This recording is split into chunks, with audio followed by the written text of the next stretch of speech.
Okay, so make sure I'm still recording. Here we go. So we're still recording. Hello, everyone. Welcome aboard. Okay, I have my chat up, you guys. So if you have any questions, if you type your question in bold, then I will recognize it as a question. So if you have a question, make sure you put your caps on, and if possible, type it in bold so I can try to see it. So welcome aboard, you guys. It's good to see y'all. I've been working really hard on this information. I actually have a lot of information still coming through, and I got people giving me stuff. We have discounts. My affiliates are emailing me. They're putting things together, and they're trying to get that stuff to you as soon as possible. So I have affiliates working on free items for our crafters conference and such. So we have a lot going on. We have a lot of doors have definitely been opening up. I'm just fortunate enough that I'm able to actually do this with you all and really have the opportunity to explain it to you. So what we're going to do tonight, we started talking about it on Facebook, but I did these slides to kind of give you, hello everyone coming in. I gave you these slides to kind of give you guys an opportunity to really dive into it. So this particular slide is actually in Learn with Tyva. It's in the chalking and these, what is it? The chalking and the, oh, I lost track of my thoughts. Screen printing class. It's in there, and it's also in the paid class. So people who have actually paid and registered for the whole weekend, you're able to get this, download these slides as well. So if you want to take a moment and pull it up and print it, you can. If you want to pull it up on your phone and watch this on the computer, whichever way is easier. But we're going to slide on down. First of all, I like to say welcome aboard. A lot of you have actually been on board with me on this journey to crafting for a while. Some of you guys are actually newbies. Hold on. Here we go. Some of you guys are actually newbies. So hold on, you guys. My computer freezing. Make sure. There we go. So a lot of you are actually newbies, and some of you have been riding with me for a while. We've definitely evolved in the crafting arena. Some of you started in my sublimation class when we first got kicked off, and it was a lot of people who they didn't even know about sublimation. Many of you didn't even have sublimation on your radar, and you jumped and took a leap of faith and bought your sublimation setup. You might have had the jitters. Look, when I first got my sublimation setup, it stayed in the box for 2 weeks. I was terrified. Even though the girl walked me through it and I had instructions and all I had to do was actually just jump into it and do it, I was terrified too. So whenever someone is terrified about opening up their Cricut or opening up the sublimation box or whatever the case may be, I like to tell them, like, you can't mess it up. Just, get in there, do your research, and just go ahead and jump forward. So after 2 weeks, I went ahead and actually got it converted, did it in like an hour and 15 minutes, and the rest was pretty much history. So like I said again, thank you for giving me the opportunity. Hey, you guys coming in. Thank you for giving me the opportunity to share this information with you. So along the path of becoming a facilitator, I've learned a lot in this business. And one of the things I've learned in this business, and also with me being in sales, I've been in a lot of sales and marketing positions or whatnot. And what I've learned is that customer scripting is very important. And what customer scripting is what to say when someone inboxes you or messages you about your business. And everyone's script is going to be different. And some people say, well, Tyva, what kind of script do you have? My script varies from person to person. Like if I have a complete stranger come to me, I will probably use a different script. But then if I have someone that I'm familiar with come to me, I may use similar steps in the script, but then I will probably freestyle most of it. But for newbies, you want to start creating your customer service scripting.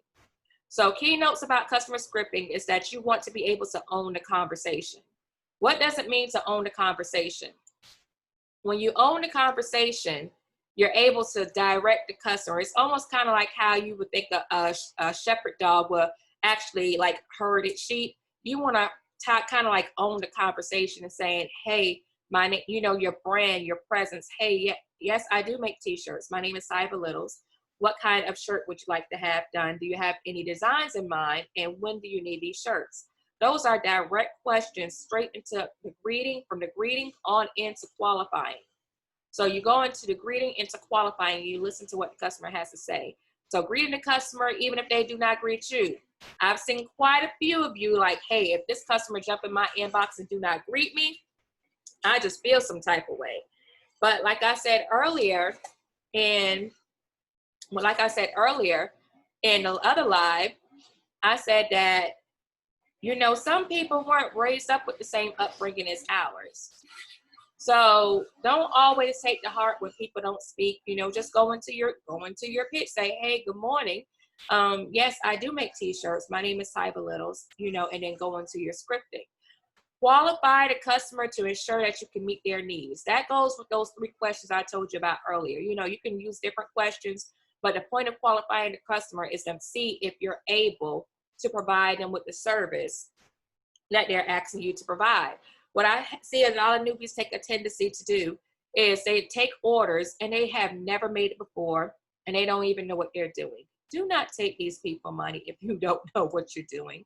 Don't be afraid to tell someone that, hey, I don't know what I'm doing and I've never done it before. Some customers will actually let you try the first time around if you're honest and transparent. If you're honest and transparent, say, hey, I've never done this before. I don't know what I'm doing. And some of them might say, well, can't you try it? You know, so depending upon who you're talking to, that might be what they say. So do not accept orders that you're not capable of doing and that you have not had practice with. Okay, repeat what you have discussed to make sure you are on the same page. Repeat what you have discussed to make sure you're on the same page. Me personally, I do not talk to my customers on the phone. Why do we not talk to customers on the phone? You do not have a track record if you're talking on the phone. You could hear one thing, they can hear another. You need it in writing. Correct, Tasha. So texting and emailing, a lot of people feel like it's informal and it's not as personal as phone calls, but you need that written text. If push comes to shove and you have to provide written text messages in order to clarify things, you want to have that. So sometimes the customers will say, oh, I want to call you. I'm like, well, I can't talk right now. You know, I want you to text me. Oh, well, I can't text right now. There's been times where I've been on the phone with the customer and I'm texting exactly what they're saying. And I say, hey, look at your text messages since you didn't want to text, and confirm that this is what you're saying and this is what you want. And I will make them confirm if it's correct. So what to do if the conversation goes cold? In earlier conversation, we actually talked about what happens when the conversation gets cold. After this particular live tonight, because it's going to be a short live, we're just hanging out for a little bit, but after this class, I'm going to give you a link to a website. I absolutely love this website because it's so user-friendly. So you'll get a chance to play with it later tonight, and then when we do our follow-up on meeting, then we'll be able to go over that website, but it's going to get your feet wet. So this particular website allows you to create an easy web page, and you'll be able to send your customers there to input their email so that you can create your list. So we'll be talking about list building in this conference as well, and list building is very important. And I remember when it was introduced to me, so I'm going to try to explain it to you as easily as possible so that you can get a better grasp of it than I did. When someone told me that I needed a list, that's all they told me. They didn't tell me why I needed it. They didn't tell me how to start it. They just say you need a list. So essentially what a list is a list of your customers, a list of people who are interested in what you have to offer. So right here it says what to do if the conversation goes cold. If you have that email list, then you have that email link that you can send to your customer. You could say, hey, I haven't spoken to you in a while, and I understand that you were looking for a shirt the last time we talked, but I just didn't want to leave you out. I wanted to know if you were interested in joining my monthly giveaway. So, you know, you can do a monthly giveaway to kind of boost morale in your business and say, hey, every month I'm like, for example, it's the month of August. For the month of August, I'm doing a birthday shirt of any month, you know? And then for September, oh, I'm doing a pink out shirt for the monthly winner. And people will actually input their name and email to qualify for the drawing. So you will actually put that script and drop it there, and then you'll walk away. Because like I said earlier in our live, that if people don't respond after you get them a price, sometimes it may be a situation going on to whether they don't have the money, or it was a little more than what they expected it to be, and then they just leave you hanging in the conversation. What if they get that money and they want to do business with you, but they're not comfortable with coming back to you because they felt like they left you hanging? And that happens. So if you don't have any type of way of following up, or you don't have a way to let them know that, hey, just because you didn't place your order, I'm not mad at you, then that will make them more apt to want to do business with you in the future, if not today. So that's definitely something that's important that you actually want to keep in mind. Okay, the importance of a customer script, we discussed that. Rebuttals and following up, we just got finished discussing that. So we're going, those are some of the things that we're talking about tonight that we've definitely been talking about. So I'm going to scroll down. We're going to dive in a little bit more deeper. It is an emailing list, Tasha. And the whole purpose of having that emailing list is, like, for example, if you actually create a new shirt line that you like to share with your customers, how are you going to share it with your customers? You're going to post it on your Facebook wall and hope that they see it and know that Facebook has a funky algorithm. Sometimes people post things on Monday. I don't see them until Wednesday. So if you have an important message that you have to get out, yes, ma'am. If you have an important message that you have to get out and have to get out ASAP, emailing is the best way. Also, Tasha, put this in your back pocket. If the cold person, the person that went cold on you after you gave them the price or whatever the case may be, if you have their email, for some reason, inboxing is way personal. Inbox is like, boom, I'm in your face. But with email, it's very passive. With inboxing, people feel the need that they have to answer you immediately. And like you see them, then they're like, oh, well, she see me. Oh, that's definitely a learning curve, Lou. Like, oh, she inboxed me and she see me on Facebook and I'm not responding to her inboxes. Oh, she see me.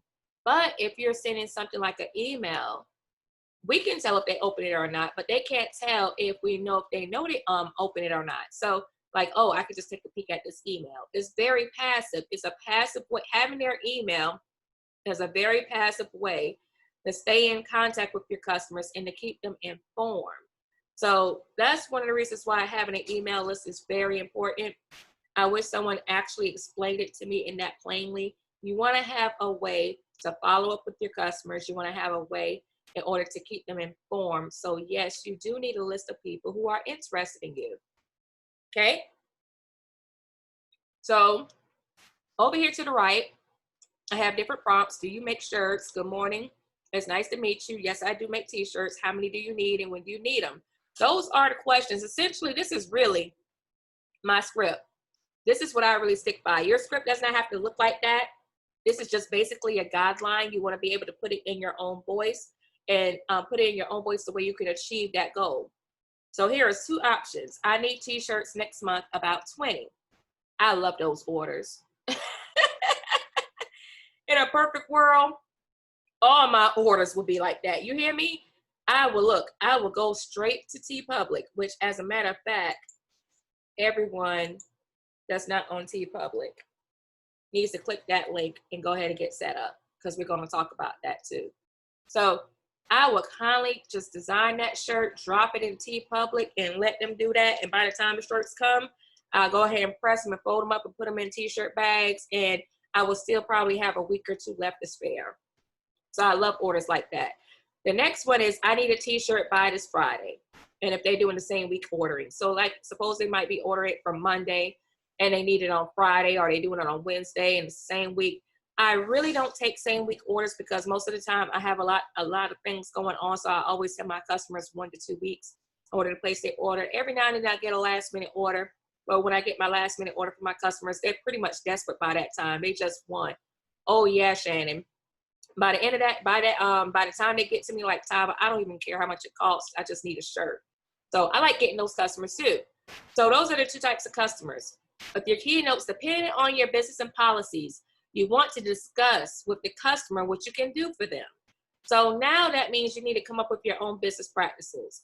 Out of all of the business that you have done, how do you feel about having 1 to 2 weeks to complete an order? Are you comfortable with doing a same day order or an order that's due within a few days? You know, whatever it is that you're comfortable with, make sure you set your policies so your policies can maintain consistency throughout your business. That's very important. You don't want to give rules to one customer and then not give them to the other. Your policies can actually be placed on your website, or you can place them on the invoice. And most of the time I just place mine on the invoice because that's what the customer have. So take pictures of every completed project done by you. Who is notoriously bad about not taking pictures of their work?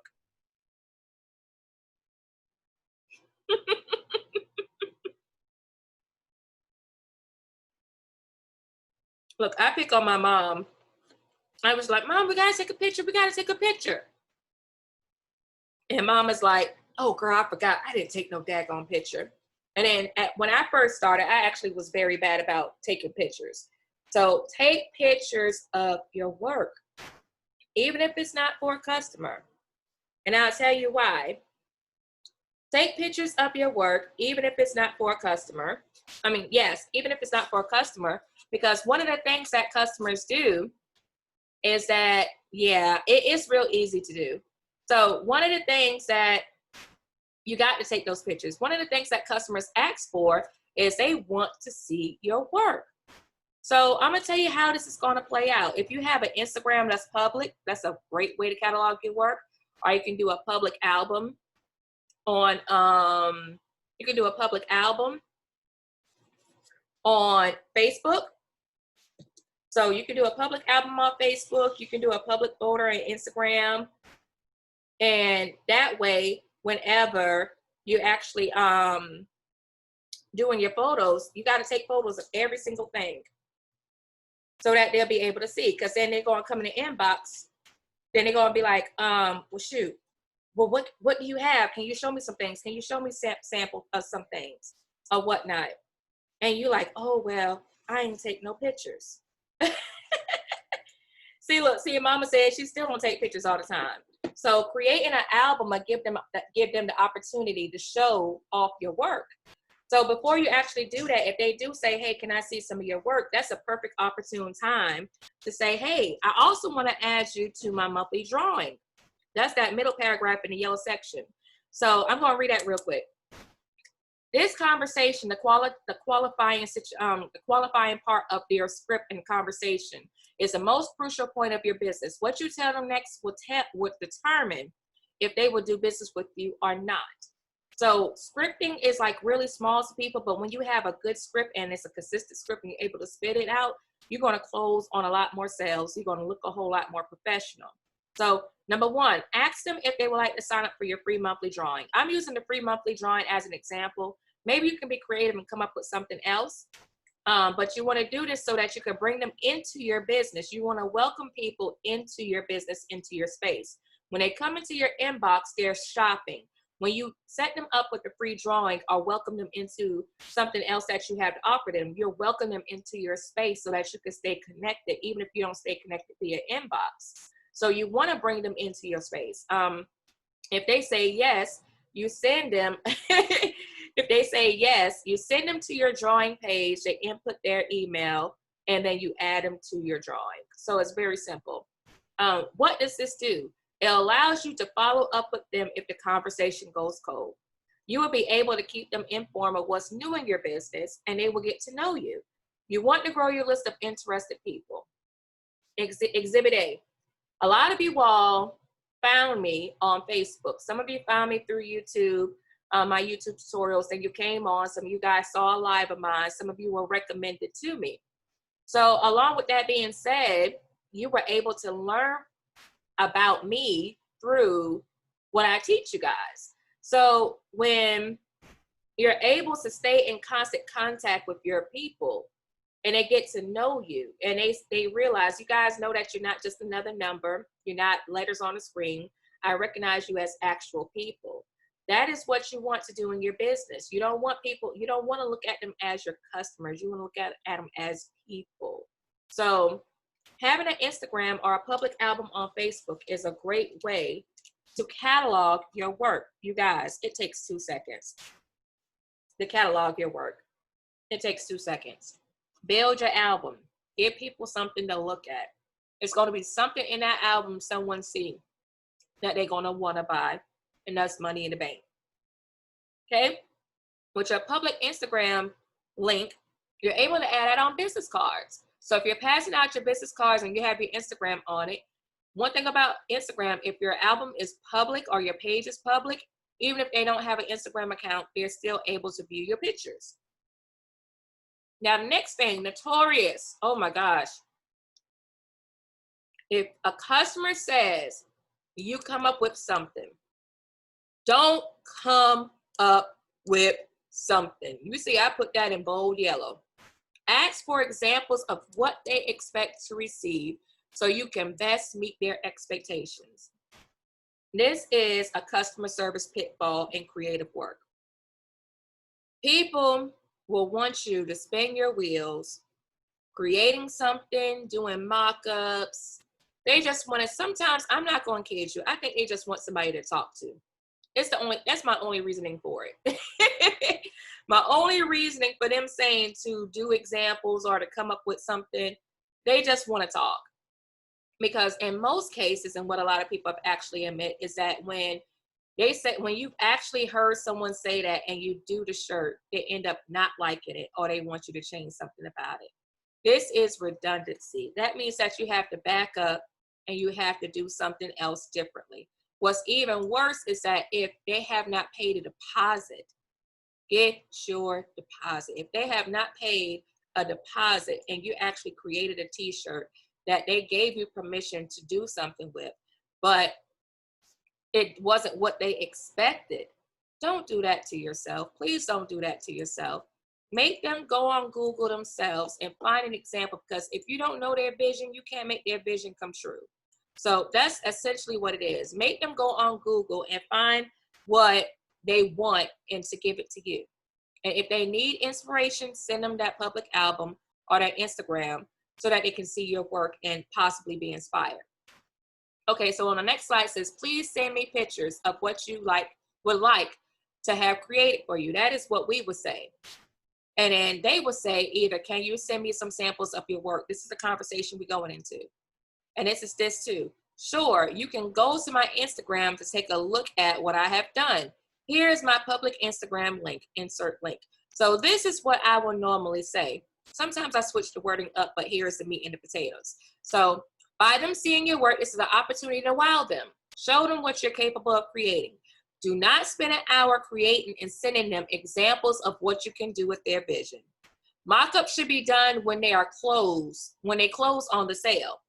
What often happens is that creators will spend an hour or more trying to prove to the customer that they are capable, only for the customer to take their work to another creative.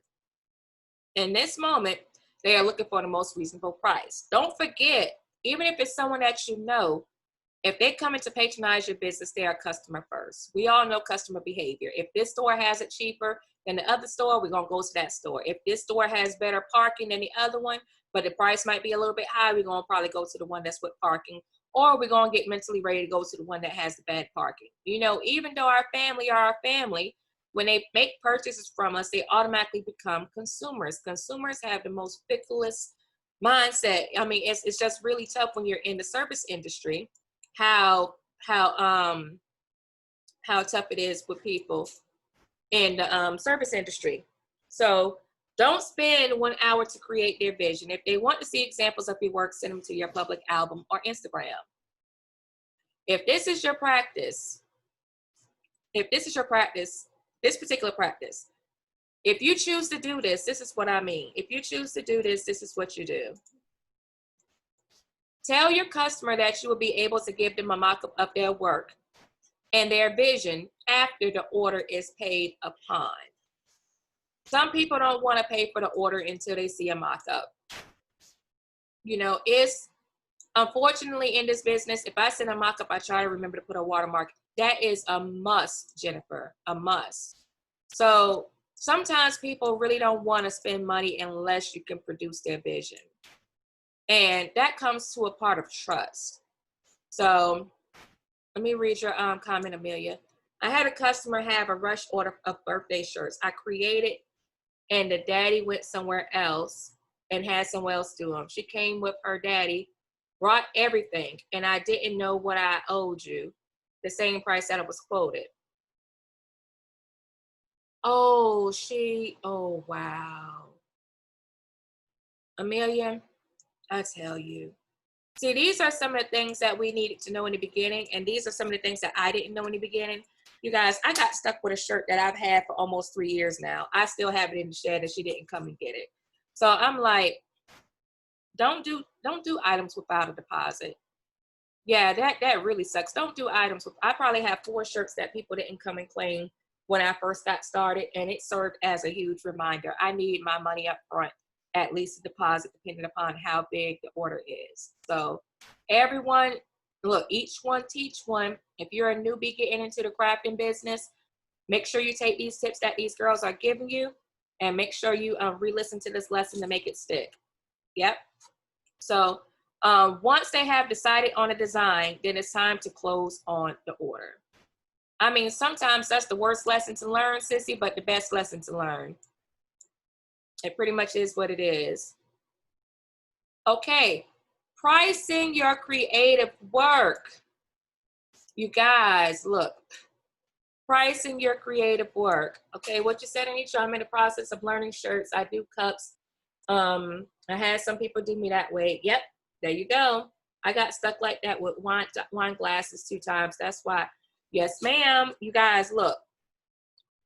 A lesson, a life lesson will knock you in the head. You'll learn much easier from it. Get your money up front. So how to price your creative work. This is a technique that my mom showed me. Let's see if I can find it.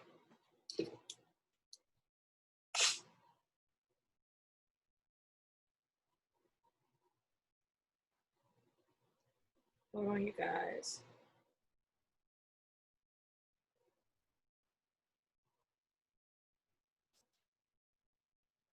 Let me see.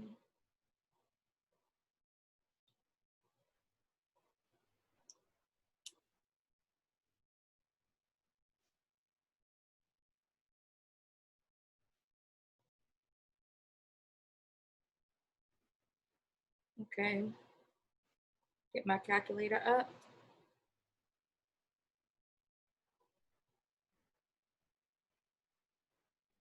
Okay. So now, what we actually did on the meeting, and I'm actually going to do, I was thinking about doing my whiteboard. Let's see if we can do the whiteboard. I'm gonna pause new share. We're gonna go to the whiteboard. Okay, this is a pricing technique that my mom showed me that was very helpful. A lot of people still have trouble actually pricing their items.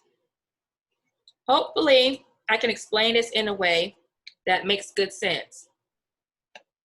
I use something called the rule of 3. The rule of 3 works the same, but different with 2 ways. Like, for example, if I have a shirt that's $4, right? So I pay $4 for my shirt. Oh, my handwriting is bad. $4 for my shirt. And my HTV was $175 a sheet, right? $175, right? That's a total of $575. And I call this my COM.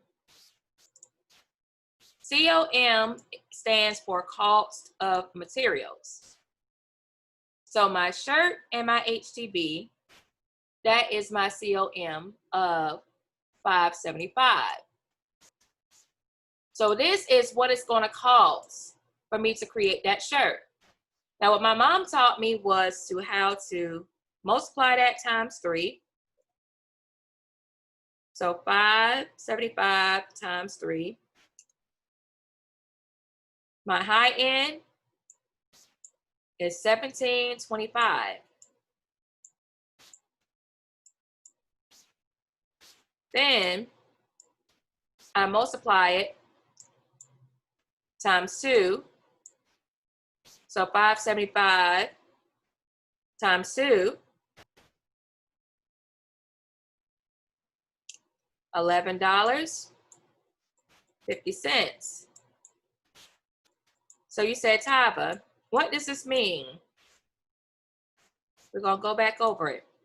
So my shirt was $4. My HTV sheet was $175. We're doing a one color shirt. So that means my total for my CLM was $575. If I multiply it times 3, it's going to give me $17.25. I multiply that times 2, it's going to be $11.50. So what I can do is I can charge anywhere in between these two numbers. But then guess what? If you can get $20 for that shirt, get that $20 for that shirt. If you can get 20, get the 20. But this right here gives you a guide on what's the lowest you can actually charge for your shirt. And then it gives you a profit price. So you say, well, Tyva, why should I do it 3 times? So one time, let's do this. The first time is your cost of materials. That's to buy your supplies. You got to buy the shirt and you got to buy the sheet of HTV. The second, I call replenish. You guys, I'm writing with my mouse. Replenish. Tyva, what is replenish? My mom taught me an awesome idea that whenever you have a customer, if you triple charge and you're able to afford to, we'll get the sublimation. I'll do that example, Christina. If you can charge this, it's going to give you enough money to buy the materials to create that order. It's going to give you enough money to buy the second. So if I want to add on another large shirt and add on another large sheet when I want to order, guess what? I allotted my replenishment fee right here in this $17.25 total. So the third thing is profit. So that's how my rule of 3 is set up. Now, if you don't need to replenish, guess what? You can use these two and that'll equal your profit. So you'll get $11.50 profit. And then for your COM, you just paid $575. All of that.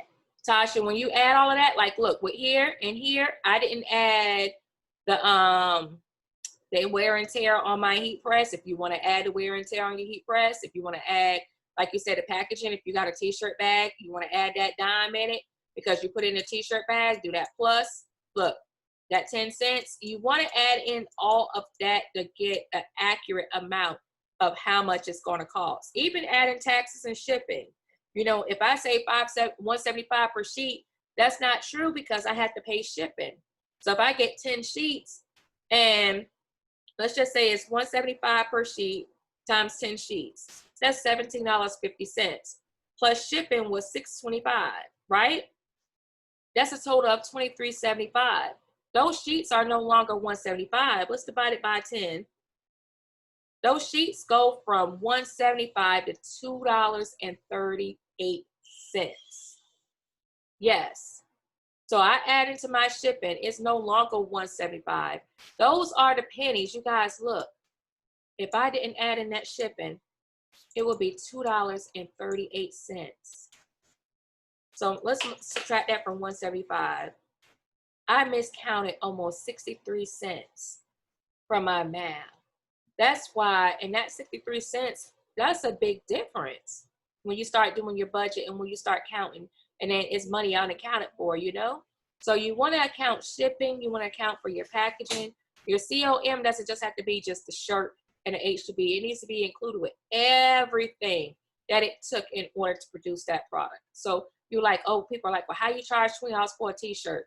After you start adding things up, yeah, you can see how it does that. So we're going to do, let me see, undo. Can we do eraser clear? We're going to do clear all drawings. Boom. Okay. So now you say with sublimation. Sublimation I absolutely love because it's so reasonable. The only cost, I think, high cost to sublimation is the ink in the shirt. So normally I can get a sublimation shirt. Oops. Let's do that. Clear. I try to make it bigger, but apparently no. So sublimation shirt for me is about $4.50. That's for the smaller shirts. If I get a bigger shirt, like a 2X and up, bigger shirts, it's gonna be about $8, including shipping and all those fees. $8 a shirt, easily $8 a shirt if I go 2X or higher. Okay, now that's the shirt. Now we're gonna say, okay, if that's the shirt, we still gotta charge for the paper.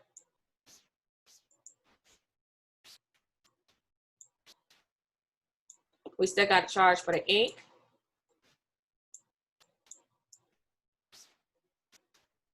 Wear and tear on a heat press. Wear and tear, that's not an E, you guys, wear and tear. Wear and tear on a heat press, the shirt paper, parchment paper. We're just gonna put parch. So let's make sure we got everything. We got the shirt, the paper, the ink, wear and tear, and parchment paper, right? So I got my shirt pages. I usually charge $1 per paper. So I don't even if I have paper left over and I could probably try to run it again, I always charge $1 a sheet. That's my price for both. For ink, I charge $2.50 a sheet. And y'all know why I charge $2.50 per sheet, right? So for ink, I charge $2.50 per sheet. Then wear and tear, just add another $1. Add another $1 per shirt for wear and tear. And then parchment paper, I charge $1 because that's going to give me more paper money in order to go to Dollar Tree, because the parchment paper there is $1.07. Okay, the people who gets me is people who wear 2X, and oh no, Shannon, and my people know that if I do a bigger shirt like that, I tell them like it's more material, and I refuse to put the same size logo on your shirt when you have more fabric than design. We're not going to do that. So yeah, I mean, bigger shirts do cost more to produce, and you know, I think if you figure out a way in your script to explain that, then people won't be so, you know, antsy about why they have to pay more for their larger shirts. So now we have this.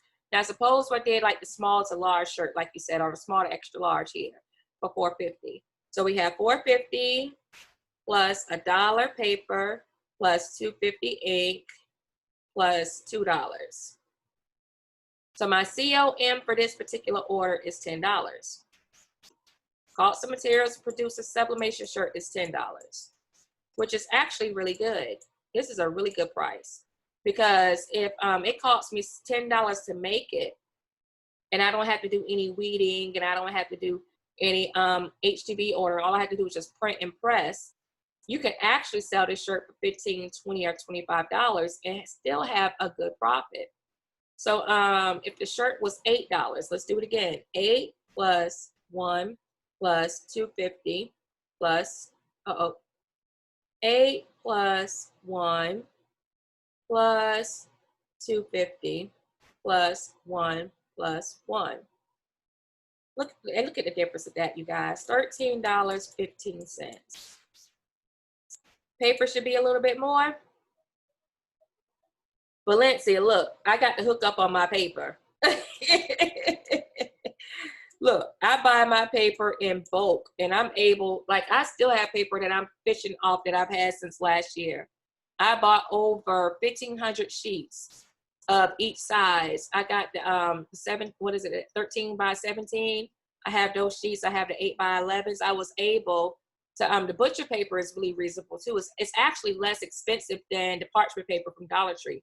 The parchment paper from Dollar Tree is just easier and convenient to grab, for me at least. But yeah, girl, I got tons of sheets. So, I mean, my sheets like cost penny on a dollar because I bought it on bulk around the holidays last year, and I'm still fishing off it.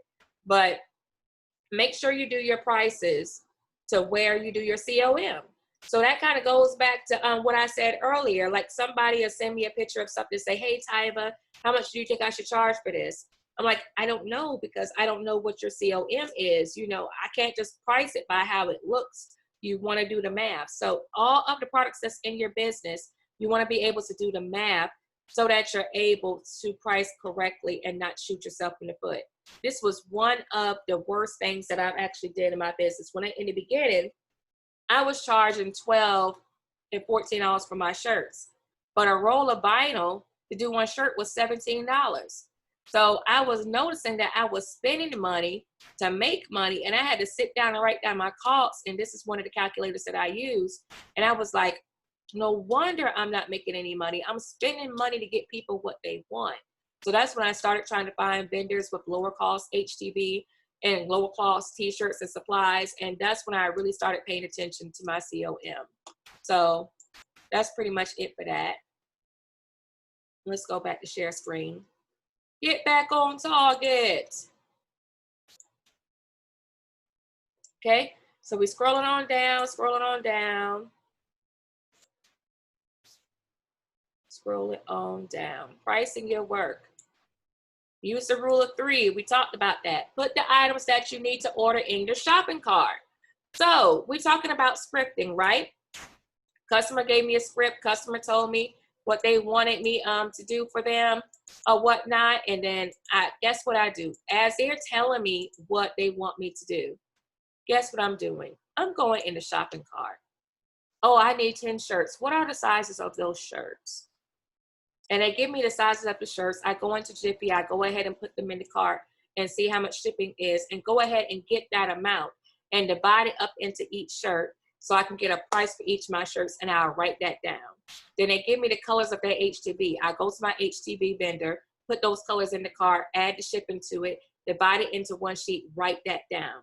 I add that cost to my shirts, and I make sure I have a good cost. And then I take that COM and I multiply it times 3. And then I come up with my price. So you, as a customer tells you what they want, you want to be able to put things in the cart so you can give them a realistic price. Your COM is called cost of materials. How to calculate and charge. Add up your costs, your COM. Hold on, you guys. Here we go. Yes, it's, actually, hold on. I'll show you real quick, because I always grab 2 or 3 whenever I go in, just to have some on hand. Dollar Tree parchment paper. You don't want to, what is it? Do not pick up wax paper, sissy.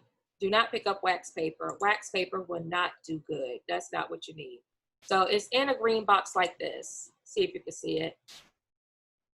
Not the wax paper. You see the wax paper is in a different box. You see, it's in like a tan box with green writing, and it says parchment paper.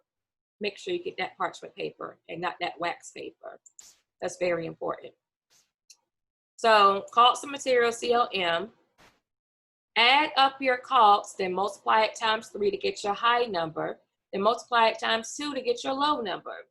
This is just a guide, because sometimes your high number may still be low depending upon what your COM is. Like if it costs you $4 to make something and you multiply it times 3 and that's 12, maybe in that instance you can get 15 for it.